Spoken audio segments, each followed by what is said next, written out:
हे देवी मैया, हमरा ई कवन कसूर के सजा दे रहल बानी रउआ? हमार कब इच्छा रहे कि हम प्रधान बनी?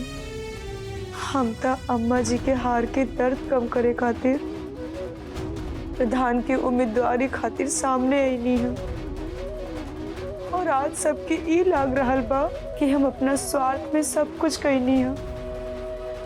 घर के एक एक सदस्य के संगे संगे पीहू और पीहू के पापा भी हमरा से मुंह मोड़ ले का यह दिन दिखावे खातिर देवी मैया हमरा से ये सब करवाई नहीं है रहुआ कि अपने ही घर में हम बेगाना बन गई नहीं।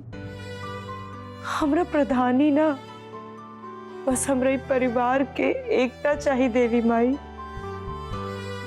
हमरा गलती के सजा हमरा परिवार से दूर करके मत दी देवी माई, मत दी।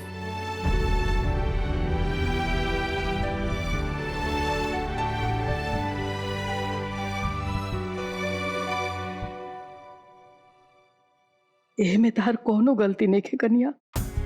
परिवार में सबके कोशिश करे के चाहिए कि आपस में प्रेम भाव बनल रहे। तू सब कुछ बस यही खातिर कइलो, तू अपन फर्ज निभाइलो। अब हमनी के भी अपन फर्ज निभावे के बारी बा। संध्या के माई। हाँ दीदी।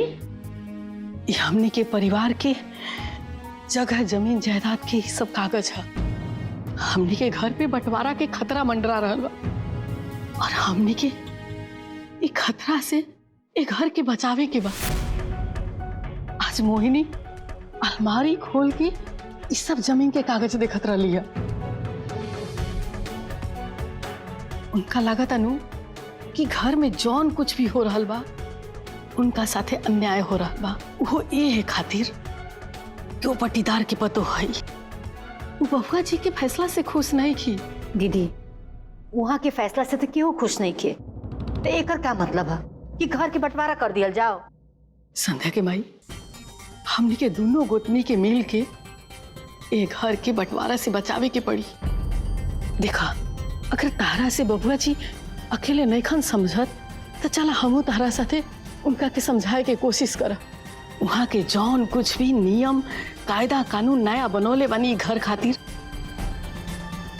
काम बांट के ये ठीक नहीं खे। अगर वहाँ के ये फैसला वापस ना ले बनू तो कहीं ऐसा ना हो कि काम के बंटवारा ही घर के बंटवारा के कारण बन जाए।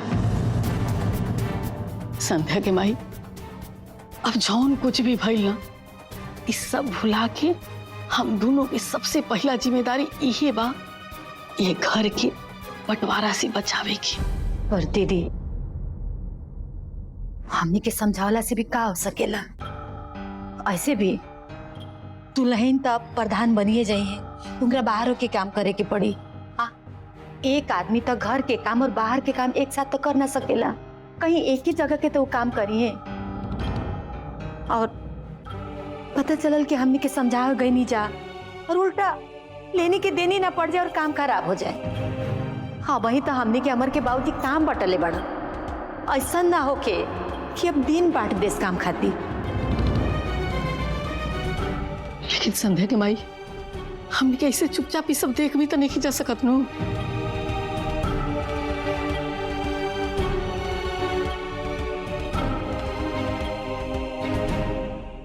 हमरा तो सोचिए के चक्कर आवता। काल तक ले हम नहा धो के अपन कपड़ा नलका पर छोड़ के आवत रहनी हो, और काल से घर भर के कपड़ा हमारी धोवे के पड़ी। क्रीम लगा लगा के हाथ एकदम रुई जैसन मुलायम हो गई। 5-5 बाल्टी कपड़ा धोब ना तो ये हमार हाथ एकदम खुरदुरा हो जाए। अरे बुआ, कुछ तो सोचे के पड़ी। जिनकरा के हम ऑर्डर देत रहनी कि आरती भौजी ई करा, आरती भौजी वो करा, काल से हमके सब करे के पड़ी। नहीं, कान्हा के पापा के पता भी लागी ना तो वो तो हमके जिए ना दी, ताना मार मार के मार दी। ये सोच सोच के हमार तो आंखें की नींद चल गई बा। अरे कुछ समझ में आई ना, कमवा से कैसे बचल जाओ? सुन के तो हमार दिमागे सुन्न हो गइल बा भौजी। तारे दिमाग में कोनो आइडिया बा भौजी? अरे ऐसा हुकुम दे के गइल बड़ा नंबर के बाबूजी कि डर समा गइल बा एकदम। एमे कहाँ से सुझाव आई दिमाग में? डर के तो तू बात ही मत कह भौजी। डर के मारे ना हमरा तो नींदिए नहीं खे आवत।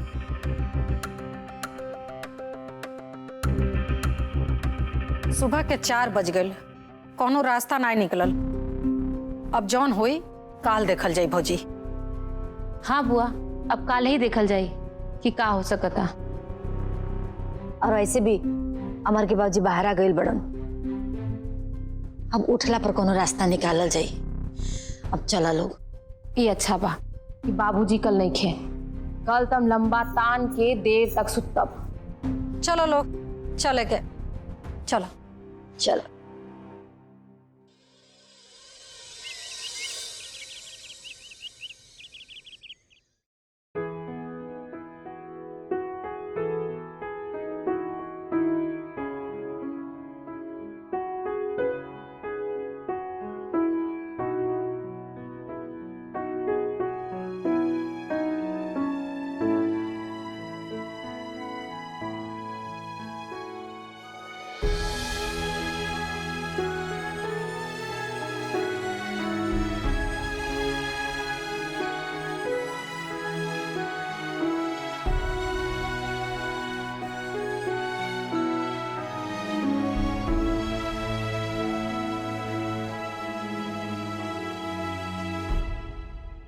सुनि प्रभु वचन विलोकी मुख, गात हरसि हनुमान। चरण परे प्रेमाकुल, त्राहि त्राहि भगवान। सियावर रामचंद्र की जय, पवन सुत हनुमान की जय। बार बार प्रभु चहई उठावा, प्रेम मगन तेहि उठवन भावा। प्रभु पर कर पंकज, कपि के कीसा। सुमिर सुदशा मगन गौरीसा। सावधान मन करि पुनि शंकर, लागे कहन कथा अति सुंदर। कपि उठाई प्रभु हृदय लगावा, करगहि परम निकट बैठावा। कहूँ कपि रावण पालित लंका, केहि विधि दहऊँ दूर गयति बंका। प्रभु प्रसन्न जाना हनुमाना, बोला बचन विगत अभिमाना। बोला बचन विगत अभिमाना।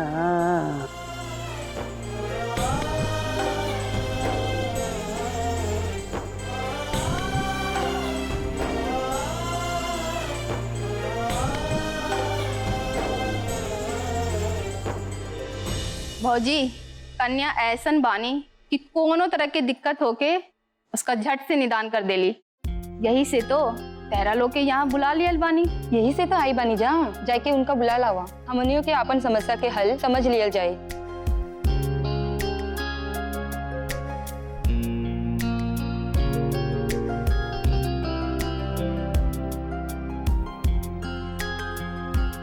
भौजी, गांव की कुछ मेहरारू आयल बानी, चली तो बुलावत बानी रवा से बात करे के खातिर। हाँ, बस हम 2 मिनट में सब काम हो रिया के आवत बानी। तनी उनकरा के कहीं रुके के।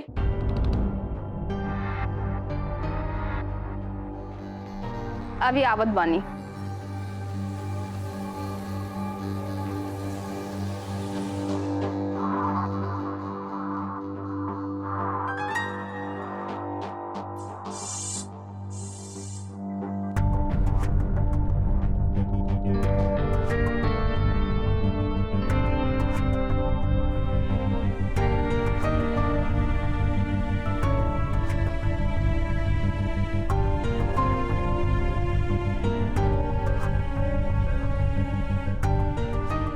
भौजी, कब से गांव के मेहरारू सब राउर इंतजार करत बानी। तू चला, हम बस आवत बानी।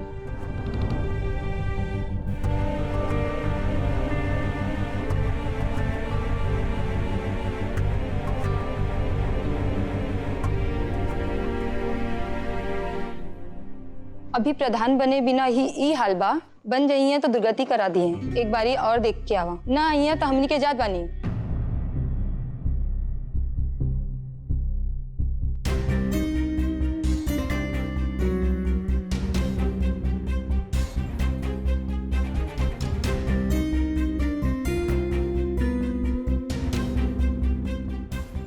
भौजी अभी कपड़ा धोवत बानी। धोली धोली, हम थोड़ी देर में आवत बानी।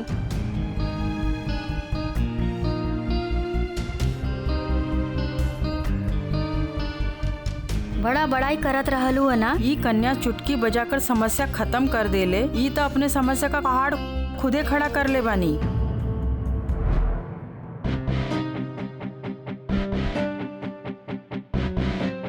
ये लक्षण से तो ई 7 जन्म में भी प्रधान न बन पाए।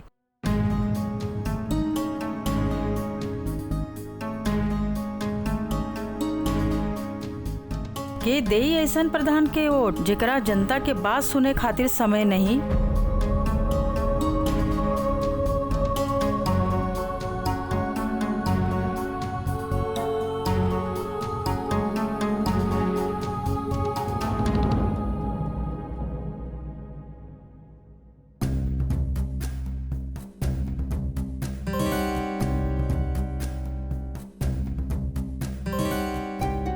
हमनी के सोचनी है जा अपन होखे वाली प्रधान से तनी अपन मिल के समस्या बताई, उनका विचार जानल जाए। देखा तानी खुद इतना बिजी बानी चूल्हा चौकी बर्तन में और साफ सफाई में, कपड़ा धोए में। अब हमनी के जाते बनी जा, जौन होई बाद में देखल जाई।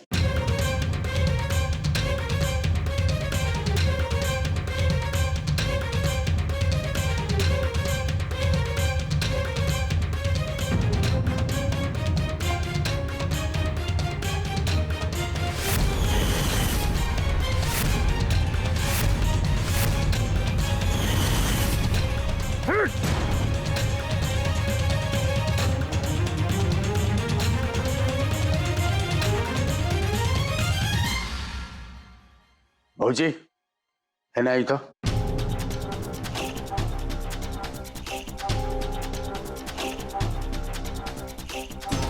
ये बिराले सब का करता तनी पठाई हमरा के देखता जाके। ठीक बा बउआ जी, आओ तनी देख के।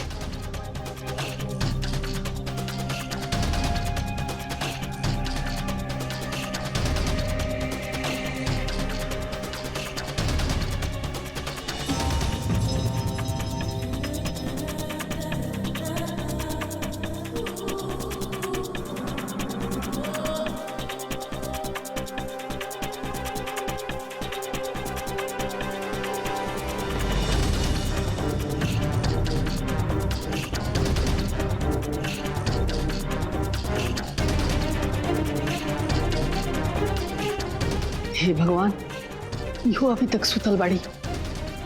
बबुआ जी से हम का कहीं, पता ना हुआ के का करम। गजबे धर्म संकट बाटे।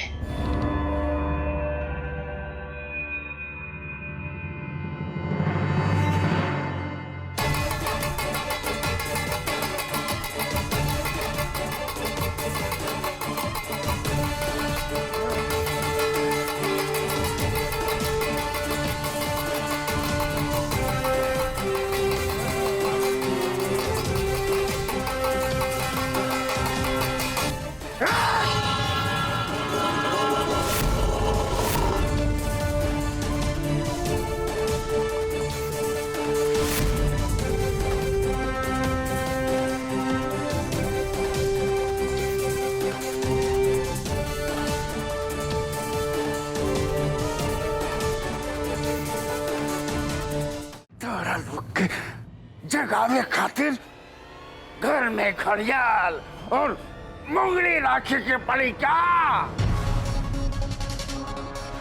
कि जब बाजी तब तारा लोग की आँख खुली।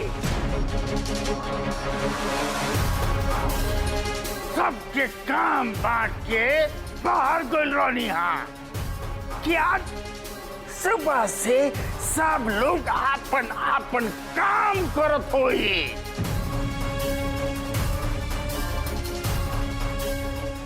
तोहरा लोग खर्राटा ले रहल बाड़ू जा।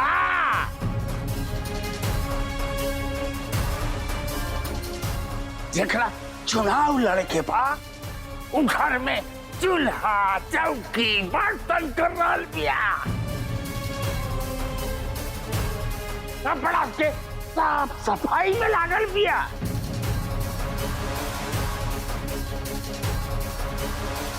जेकरा जेकरा ये सब करे रहे उ घोड़ा बेच करके सुतल बा भैयो, सुतल बा।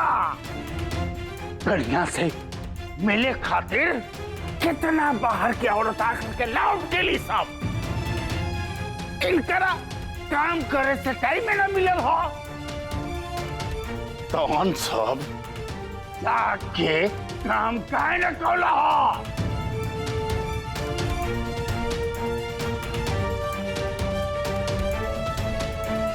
हमारा एकर जवाब चाहिए।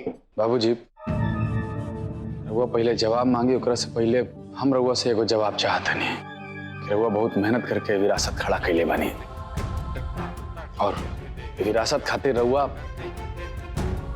कुछ कर सके नहीं।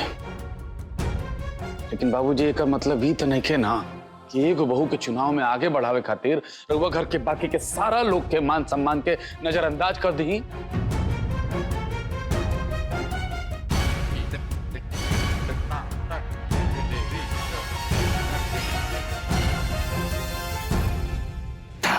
माई कौनो खुट्टी पिला दिलिया का जे तुम वकालत शुरू कर दिले और वकील बन के अपना बाप से जीरा करे आइल बड़े। ना बाबूजी ना, हम रउआ से जीरा नहीं करत और बेटा है, इसलिए अपन जिम्मेदारी समझ के रउआ से कुछ पूछे के हिमाकत कर रहा बानी कि सबके अरमान के बलि देके एगो आदमी के खातिर घर के सब व्यवस्था बदल कर ठीक बात है बाबूजी। एक घर में केहू के अरमान और अधिकार के इजाजत उतने बा जितना हमरा के तरफ से ओकरा के इजाजत मिली। सुनी ना, रहो बाबूजी से पूछी, अगर वहाँ की इजाजत दे तो हम बाहर के संगे संगे घर के भी सब काम संभाल ले। रहो हाँ बोल दी ना, हम कर ले। ना चुप प्रभु। अमर अभी कनिया का खुसुर फुसुर करे लगली। कहा तरी कि रहुआ अगर इजाजत दे तो पहरी के संगे संगे घरों के काम करे में सक्षम है।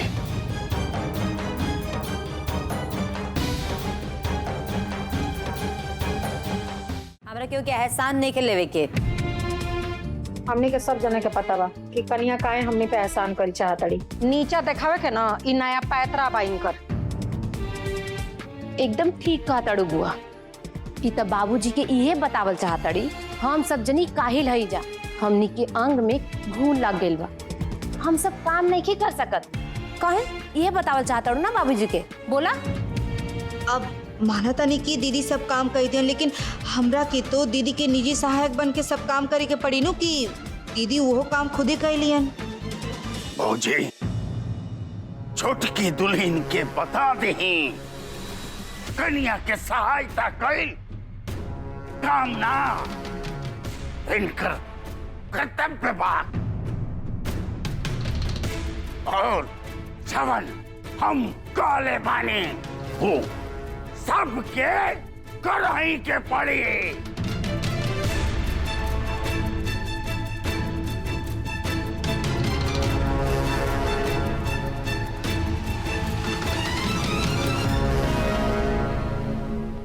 हम तो मोहिनी के समझा दे, लेकिन संध्या के माई, पुष्पा बुची और संध्या के काई घर के बोझ देहल ठीक बा का?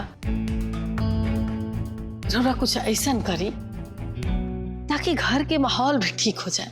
हमारा सिर्फ ये पता बा कि कन्या ये सब काम अब ना करी हैं।